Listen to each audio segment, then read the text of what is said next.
Hello students, today we are going to discuss the chapter 2nd of our syllabus, that is sexual reproduction of flowering plants.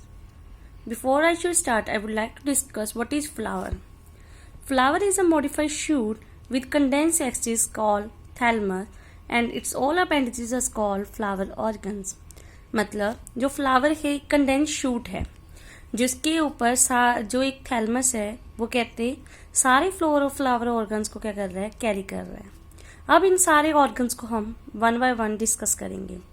सबसे पहले हमारे पास एक stock like structure होती है flower के पास जिसको हम बोलते हैं pedicel and the large part that feeling a flower that is known as thalamus. Thalamus के ऊपर सारे पार्ट्स हैं। सबसे पहला पार्ट आ रहा है sepal that is green in colour, it is also called as calyx and petals. This is a colorful part. This is also known as corolla. And main two reproductive parts are there. One is stamen and second is carpel. Stamen is a male part and carpel is a female part. Stamen is further divided into two types, anther and filament. And carpel is further divided into three parts, stigma, style and ovary.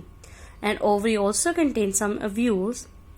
And these two parts we will discuss in detail now. Next is life cycle of an angiosperm. इसके अंदर हमने क्या करना है भी, मतलब हमारे पास क्या क्या इवेंट्स चल रहे हैं। प्री फर्टिलाइजेशन इवेंट मतलब फर्टिलाइजेशन से पहले कौन से इवेंट चलते हैं। सबसे पहले हमारे पास क्या होता है, पोलन ग्रेन की formation as well as development होती है। पोलन ग्रेन किसके अंदर होती है, स्टेमन के अंदर। सबसे पहले हम स्टेमन पढ़ेंगे। Stamen is I have already discuss. Stamen क्या होता है, दो में डिवाइडेड होता है, anther as well as filament as you can see here. Anther as well as filament consist both make stamen. Anther के एक अपर लोब लाइक स्ट्रक्चर होती है और फिलामेंट एक स्टॉक लाइक स्ट्रक्चर होती है। ये दोनों आपस में ज्वाइंट होते हैं with the part that is known as connective. इसको हम बाइथिकस नेचर भी बोल देते हैं।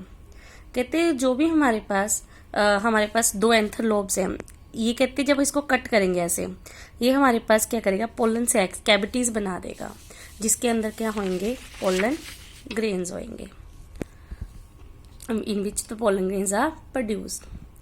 Now next is structure of microsporangium that is also known as pollen sac.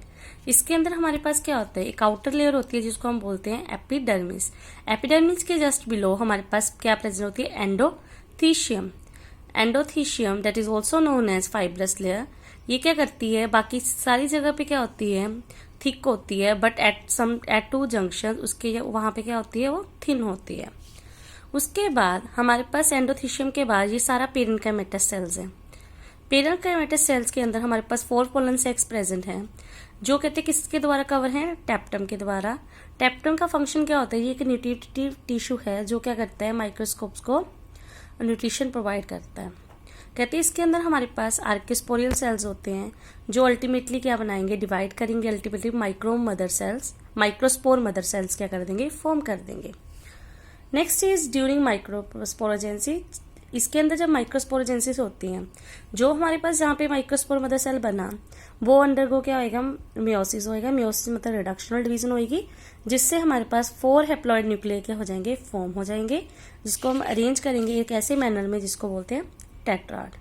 After that यहाँ पे जो हमारे पास स्ट्रोमियम है, यहाँ पे क्या होएगी, डिहाइसेंस ऑकर होएगी। डिहाइसेंस ऑकर होने के कारण जहाँ से पोलन ग्रेन क्या हो जाएंगे, रप्चर करके बाहर आ जाएंगे। The next topic is structure of microspore. Microspore को हम पोलन ग्रेन भी बोल देते हैं। इसके अंदर क्या होता है, जो माइक्रोस्पोर की वॉल है उसको हम स्पोरोडर्म बोलते हैं। Sporoderm is divided into 2 parts, exine as well as intine. Exine is made up of sporopollenin and intine is made up of pectocellulosic. Exine is further divided into 2 types, ectexine as well as endexine. Exine के पास क्या होते हैं, कुछ germ pores होते हैं जहाँ पे entry और एग्जिट होता है, और इसके अंदर जो हमारे पास पोलन ग्रेन है वो क्या कैरी करता है, tube nucleus as well as generative cell. अब हम इसकी डेवलपमेंट पढ़ेंगे भी, इसके अंदर डेवलपमेंट क्या होती है और मेल गमीटोफाइट हमारे पास कैसे बनता है। जैसे हमारे पास मेल गमीटोफाइट बनता है उस प्रोसेस को माइक्रोगमीटोजेंसिस बोलते हैं। सबसे पहले हमारे पास स्टेप आ जाता है प्री पोलिनेशन इवेंट। इसके अंदर हमारे पास क्या होता है, जो पोलन ग्रेन था उसके अंदर कुछ वैक्यूल्स प्रेजेंट थे। वो वैक्यूल जब ये बड़े होंगे, इनलार्ज होंगे, वो जो क्या करेंगे, न्यूक्लियस को क्या कर देंगे, एक साइड पे शिफ्ट कर देंगे। जब हमारे पास बड़े हुए न्यूक्लियस एक साइड पे शिफ्ट हो गया, अल्टीमेटली जो साइटोप्लाज्म इसके अंदर प्रेजेंट था वो क्या करेगा, माइटोटिकली डिवाइड करेगा। माइटोटिकली मतलब इक्वली डिवाइड करेगा, इक्वल डिवीजन होएगी, बट हमारे पास अनइक्वल सेल्स में, मतलब साइज की क्या होएगी, डिफ्रेंशिएशन होएगी। ट्यूब न्यूक्लियस हमारे पास बड़ा होएगा और जनरेटिव सेल में हमारे पास साइज में क्या होएगा, स्मॉल होएगा। नेक्स्ट इज, उसके अंदर जब हमारे पास tube nucleus as well as generative nucleus बन चुका है, एक लेयर बनेगी कैलस बॉल की, किसके आसपास, जनरेटिव सेल के आसपास, जो क्या करेगी, पोलन ग्रेन को सेपरेट आउट, जनरेटिव सेल को सेपरेट आउट करेगी पोलन ग्रेन की वॉल से। अल्टीमेटली जो जनरेटिव सेल है फ्रीली प्रेजेंट हो जाएगा साइटोप्लाज्म के अंदर। फिर क्या होएगा, जब हमारे पास प्री पोलिनेशन इवेंट तो ये थे, पोस्ट पोलिनेशन के क्या होंगे, थोड़े समय बाद हमारे पास जहाँ पे जर्म पॉप प्रेजेंट था वहां से इंटाइन क्या करेगी, मूव आउट करेगी बाहर की ओर और एक पोलन ट्यूब फॉर्म कर लेगी।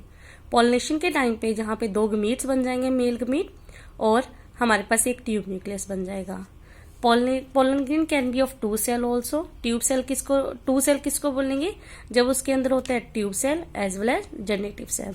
3 सेल हम किसको बोलेंगे, जब उसके अंदर tube cell plus 2 male gamete, मतलब this stage is known as 3 cell stage and this stage is known as 2 cell stage.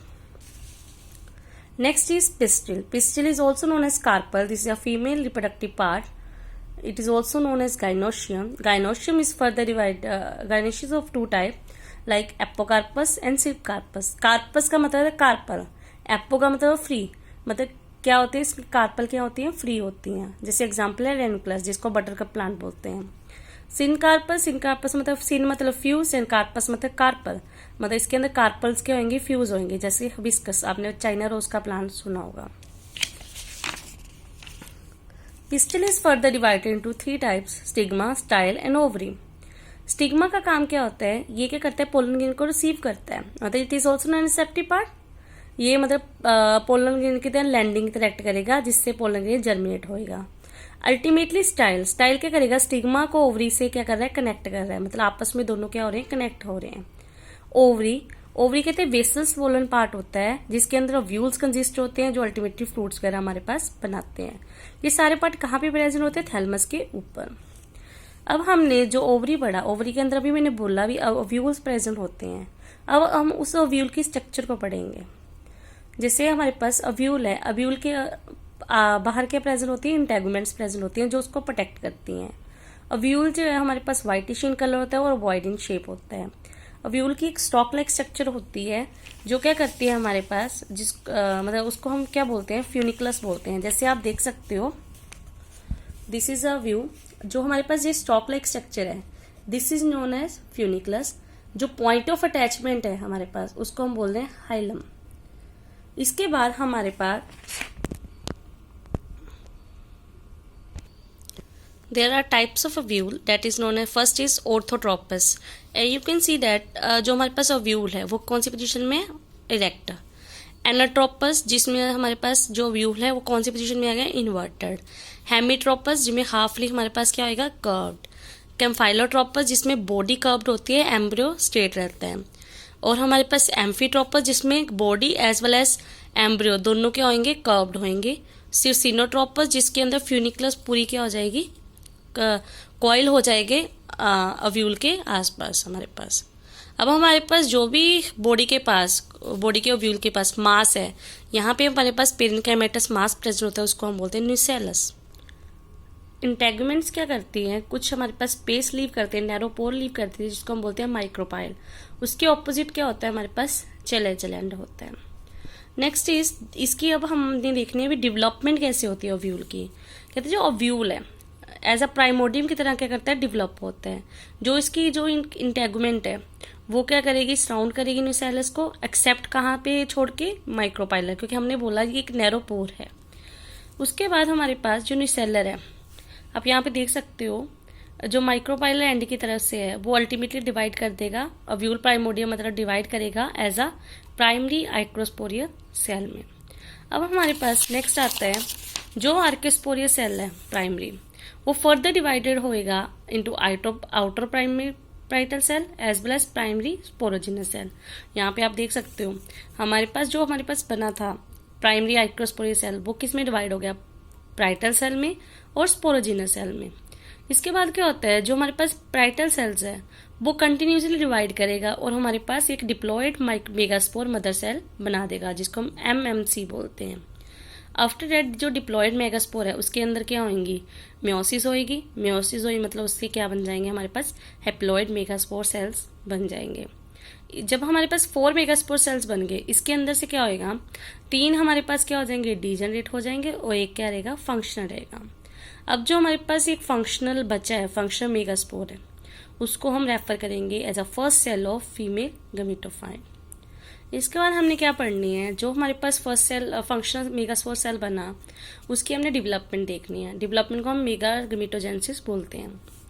इसके अंदर हमारे पास क्या हो रहा है, जो फंक्शनल मेगास्पोर सेल था, हमने क्या किया, उसके अंदर क्या होगी, डिवीजन होगी। कौन सी डिवीजन होगी, माइटोटिक। माइटोटिक मतलब इक्वल डिवीजन होगी, 1 से 2 बनेंगे, 2 से 4, 4 से अल्टीमेटली क्या बन जाएंगे, 8 बन जाएंगे। जब हमारे पास 8 बन गए, ये क्या करेंगे, रीअरेंज करेंगे। ये वहाँ उस साइड से हमारे पास एक आएगा, इस साइड से एक आएगा, अल्टीमेटली यहाँ पे सेंटर में 2 पोलर न्यूक्लियाई इकट्ठा हो गए और हमारे पास लेटर ऑन ये क्या हो जाएंगे, डेवलप हो जाएंगे, अल्टीमेटली एक एम्ब्रियो सैक बना देंगे।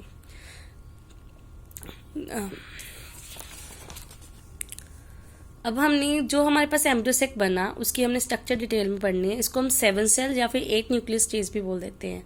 7 सेल इसलिए बोलते हैं क्योंकि इसके अंदर क्या होते हैं, 3 हमारे पास एक एग सेल होता है और 2 synergid plus 3 antipodal cell plus एक हमारे पास polar nuclei, sorry I left here, polar nuclei. उसके बाद हमारे पास आप 8 न्यूक्लियट इसलिए बोल रहे हैं, 1 is of egg cell, 2 is of synergid and 2 is of polar nuclei and 3 is of antipodal cell।